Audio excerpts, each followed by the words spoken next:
We can't prevent every emergency, but how we respond when one occurs can mean the difference between life and death, as Connie Myers discovered on September 25th, 1984, at her home in Scottsbluff, Nebraska.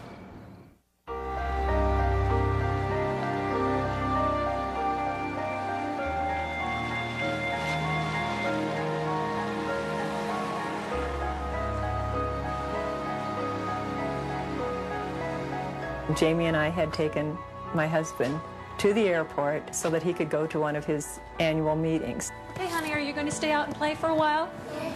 I knew that in a few minutes we would be leaving again because as soon as the bus arrived home with David, we were planning to go out and have supper together.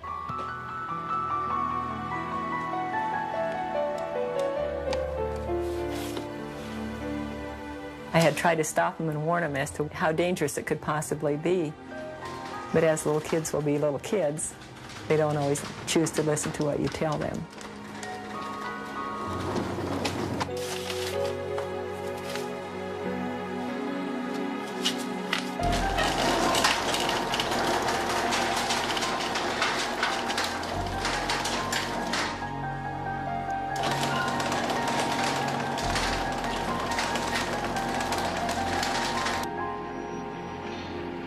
In a few minutes, I heard the bus come.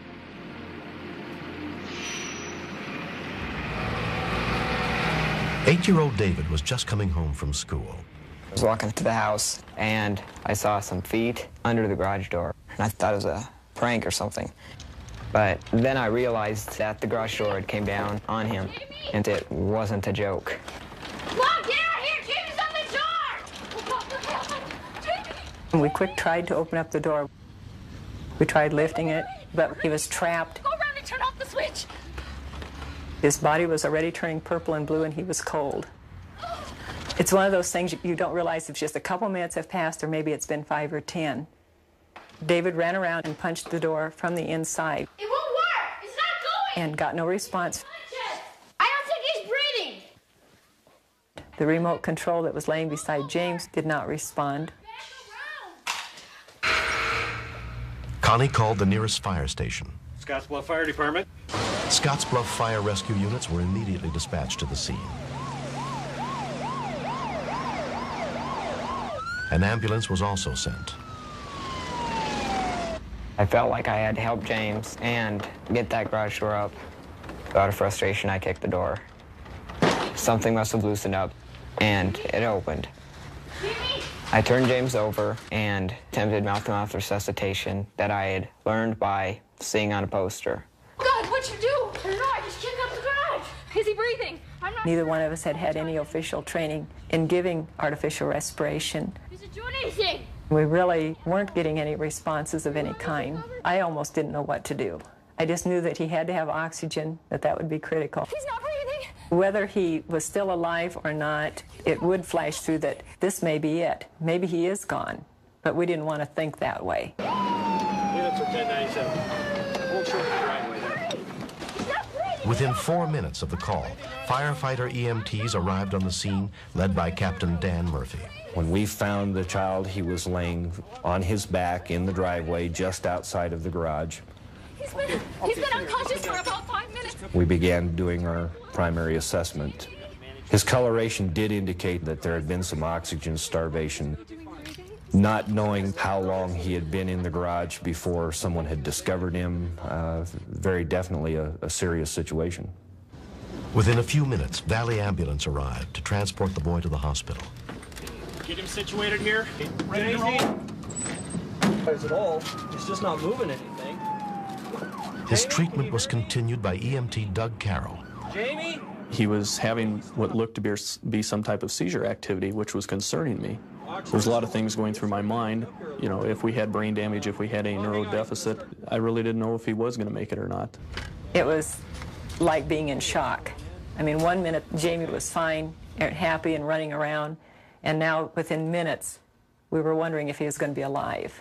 Sherry, can we get some vitals right away? Put him on a monitor? The monitor looks good. Jamie was examined at Regional West Medical Center by Dr. Catherine Collins.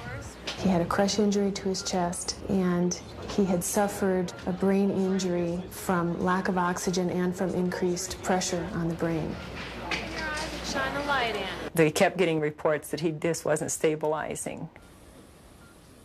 When Jamie was finally stabilized, he was placed in a drug-induced coma to try to reduce the swelling and pressure on his brain.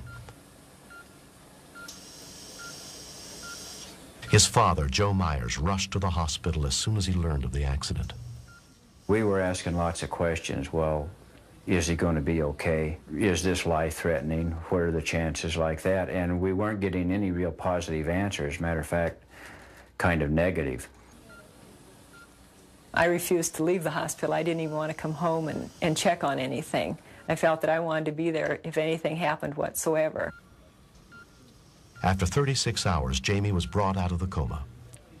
Tests soon revealed that he had suffered no permanent brain damage.